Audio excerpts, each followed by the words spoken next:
भारत और नेपाल के बीच 17 साल बाद द्विपक्षीय वार्ता हो रही है। इसके लिए भारत के प्रधानमंत्री नरेंद्र मोदी नेपाल आ रहे हैं।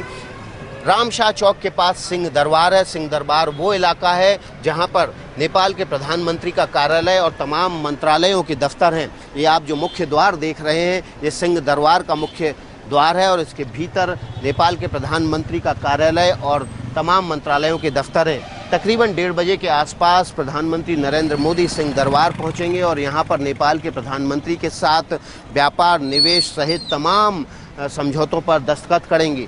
सबसे अहम मसला जल संसाधन से जुड़ा हुआ है, इसको लेकर भी समझौते हो सकते हैं। भारत पहले से ही जल संसाधन के मामलों में नेपाल को 200 करोड़ से ज़्यादा की मदद देता रहा है। इस बार ये मदद और भी ज़्यादा बढ़ सकती है। इसके अलावा बाढ़ के खतरों से निपटने के लिए नदियों के लिए रियल टाइम डाटा तैयार करने की भी योजना है और इस पर भी काम किया जा सकता है।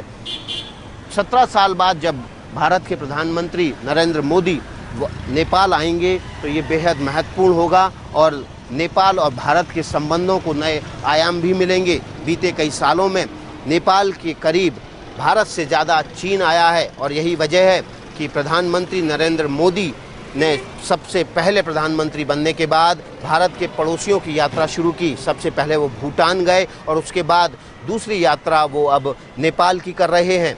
नेपाल बेहद पुराना और भरोसेमंद सहयोगी रहा है भारत का, लेकिन चीन के दखल के बढ़ने से भारत की चिंताएं बढ़ी हैं। नरेंद्र मोदी पहले ही साफ कर चुके हैं कि उनकी विदेश नीति की प्राथमिकता भारत के सबसे करीबी पड़ोसी होंगे और नेपाल इसका सबसे अहम हिस्सा है। कैमरामैन मान के साथ एबीपी न्यूज़, काठमांडू।